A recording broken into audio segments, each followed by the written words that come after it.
الحمد لله رب العالمين والصلاة والسلام على أشرف الأنبياء والمرسلين نبينا محمد وعلى آله وصحبه أجمعين. أنا مقعي ومحمد عثمان وحنا أساسه إيوه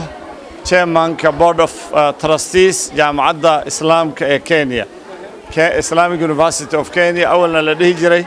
راف International University.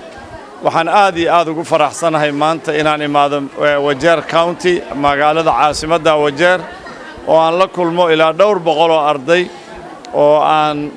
rabno biidnillaahi tacaala inaan u launch garayno campus cusub inaan u launch garayno oo gacan noogu yahay nooguna kaalmaynayo allaha xifdiye Governor Ahmed Abdullaahi Jiir oo maanta aad noo soo dhaweeyay oo la kulannay oo ardada maaragtay Wajeer saad ogtihiin meel dhaxay ku taala webi ma maro xuduudna kuma taalo marka arda badan oo waxaan helay aad u fara badan oo haysta marks aad u wanaagsan B plain B+ iyo ka sareeya C+ markaysa oo aan kuba fakaraynin inay wax bartaan waayo dhaqaalihii baan u saamaxaynin safarkii baa ku adag gabdhihii kama tagi karaan reerkooda gabadhii meelay ku noolaato ma haysata Nairobi iyo meelo kale ardadaas maanta waxaan ugu nimid inaan maaragtay offer garayno ama aan u soo bandhigno waddo ay wax ku baran karaan oo sahlan oo scholarship qaarkood ay scholarship ku baranayaan qaarkood nominal fee ama fee aad u yar ay wax ku akhrisanayaan baan u keenay jaamacadda 2000 la bilaabay macad ahaan 2005 kulliyad shariica ayaa furantay 2009 jaamacad bay noqotay haddana ilaa dhowr kulliyadood iyo dhowr macad iyo magisterkii ayaa maaragtay kulliyadda quraan baan hadda ku soo darnay ee qiraa'aadka oo niman ajnabi oo masaari ay akhrinayaan ma arkaysaa kulliyadii shariicada weynayd كلية تربية إدارة أعمال أما BBM دقالها هي مامل كلو برته كليات بدن ورني يرضى أي كفايدة سنيان وحنا هدف كوجوين وها جامعة دان إن يرضى مسلم كاه أما يعني نجابة أغانته له ربنا أذو حبرتان إن كفايدة سام فرصة أن نصاب بنجني رنتي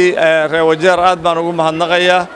aad baa la ii soo dhaweeyay aad waa shacabka iyo dhalinyarada waxbarashada rabta iyo gabanihii iyo deputy governor Ahmed iyo governor Abdullaahi iyo governor Ahmed deputy governor Ahmed dhammaantood aad bay ii soo dhaweeyeen culimadii Sheekh Abdulqaadir oo culimadii ugu weynaa iyo Sheekh Aamiri iyo Sheekh Muxidiin iyo Sheekh Xasan iyo kulligood waan u mahadnaqayaa ilaahay waxaan ka baryaa subxaanahu wa tacaala inuu كامبس كانوا فرينو إنه كديكو كامبس أي وحكبرتان كان فايديستان مستقبل زاهرا أي كيلان اللي يرضوا. السلام عليكم ورحمة الله وبركاته. بسم الله الرحمن الرحيم. الحمد لله والصلاة والسلام على رسوله الأمين. أنا مقعي وياهي عبد الله العامري شيخ عامري اللي يقان كمدة أرضا قبل كان وجيه كاونتي مسؤول كا فرقان انتجريتد اكاديمي برايمري سكندري برايمري سكندري انتابا مسؤول كا سيوغا ماشا يادا فاوند اغانا ايان ربا انان مناسبة ماشا لسكوغي ماذا مانتا انان كبوغابية كوغو بوغابية نينكا ورالكينا جامعة لديه جري راف انترناشونال يونيفرسيتي فاوند اغادا هذا مقعد اللي بدلي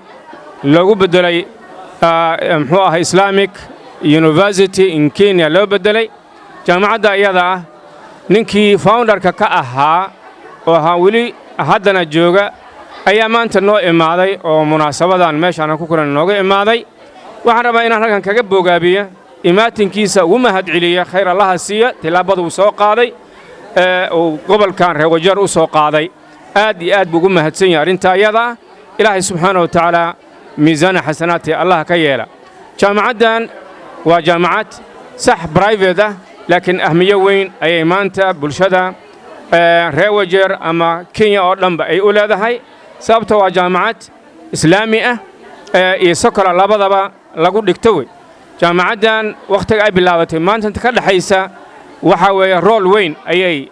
ka ciyaartay bulshada muslimiinta ee 13 dawladood ka kooban oo East Africa ayay rool weyn ka ciyaartay runtii roolka ay ciyaartay waxa ka mid ah waddankan Kenya syllabuska laga dhiga primaryga iyo secondaryga labaduba ardada waxa loo dhigaa ku jirta maadada diini ah maadada diiniga ah haddii loo waayo qof muslima qof kristaan ayaa u dhiga sida awgeed ayaa madaaris fara badan oo ay dhigtaan Kenya ka mid ah oo ay dhigtaan ardada muslimiinta ama bulshada muslimiinta ardadooda ilmahooda ay dhigtaan oo Kenya wayda ayaa wax badan waxa dhiga muxuu ahaa dad macallimiin ah oo kristaan ayaa dhiga sida awgeed ayaa jaamacaddan ahdaafkeeda loo asaasay ka mid tahay in macallimiin ayari Islamic religious dhiga oo meesha kristaanka gala oo diinta islaamka si fiican u fahansiiya in la hela sheekha tahdafka isaga waa ku guuleystay ilaa 600 ayaa uu sheegay jaamacadda hadda macallimiin inay qorto ayari dhigaysa waagii la asaasay maanta ka dhaxaysa arinta waa guul weyn oo muslimiinta maanta u soo hoyatay haddana gobolkan aan joogna ardada tagi jirtay Nairobi oo main campuska Nairobi tagi jirtay waa arday yar ay ahaayeen bulshadana aad bay ugu baahan tahay ama ardada aad ay ugu baahan yihiin jaamacaddaas faa'iidada bulshada muslimiinta u leh inay faa'iido ka helaan waana runtii mujtamac muxuu ahaa sabool ah oo aan runtii lahayn tabar weyn aan lahayn in marka sheekha khayr Allah siiyay oo jaamacadda expansion ku sameeya ama tawsiic ama uu ballaariya oo runtii ay noqotay jaamacad laga yaqaan bulshooyinka muslimiinta ee gobolada oo dhan laga yaqaan ay noqoto oo ku talagalay aad iyo aad ugu mahadsan yahay baahi badan ayay gobolkan ka daboolaysaa arda fara badan ayaa nagu soo baxday B+ haysata B- haysata B+ haysata ilaa C+ haysata oo maantayta meel ay wax ka akhrisata aysan jirin markii codkan aan bilownay dad badan nagu soo baxay waxaan jeclahay bulshada meeshan Dr. Rawajeer inay aad uga faa'iideyso ayaan rajaynayaa bal go'aanka uu nasiib hadda waxa weeye in gobolkan Wajeer county-gan inuu ka furi doono branch uu ka furi doono jaamacadda magaceeda taana waxay aad iyo aad ka qayb qaadanaysaa tacliinta dadka aan aadi karin caasimadda Nairobi aan aadi karin oo iska tabarta yar ayay maartay kaalmeynaysaa in hore u wataan tacliintooda ha noqoto tacliinta jaamiciga ha noqoto tacliinta magisterka ha noqoto tacliinta PhD-ga ha noqoto qaybaha ay bixinaysana sheekha waa uu sheegay lawxatul i'laanaat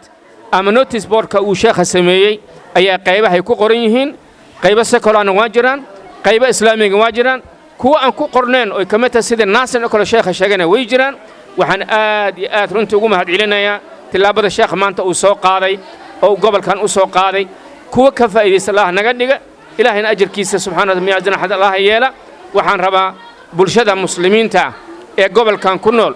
waxaan baaq u jeedinayaa anoo walaalkood muslimiina oo culimada magaaladan joogtana kamid ah xarad markasta ma daadsane inay ka faa'iideystaan fursadan oo aysan dayacin inay ka faa'iideystaan haday tahay gabar tahay haddii wiil yahayba inaysan luminin oo ka faa'iideystaan waa fursad qaali ah oo ka fogeyd loo keenay hoostooda la keenay online ku dhigteena iyo waxa weeya main campuska tageenaba sheekha kale wuxuu noo faa'iiday kadalika in dad badan oo ardada kamid ah in scholarship la siin doono ay runtii noo faa'iiday bal runtii fursadda maanta uu noo furay governorheena khayr Allah siiya oo Ahmed Abdullahi waxa weeya Ahmed Jira khayr Allah siiya waxa Allah la qabtay inuu marka u tagay balanqaad u sameeyay in ardadii oo ka bixinaya dad fara badan inuu tacliinta ka bixinaya taana waa fursad kadalika bulshada ugu baaqaya inay ka faa'iideystaan Ilaahay subhanahu wa ta'ala naga dhiga kuwii furastaan tacliimiga oo jahliga lagu baabi'inaya diinta islaamka lagu kobcinaya daraasaadka islaamka lagu kobcinaya bulshadana kor looga qaadaya kuwa ka faa'iideysta Allah naga dhiga bulshadana waxaan rabnaa inay arinta ayada ay qaataan Ilaahay subhanahu wa ta'ala billahi tawfiiq wa sallallahu ala nabiyina Muhammad wa alihi wa sahbihi ajma'in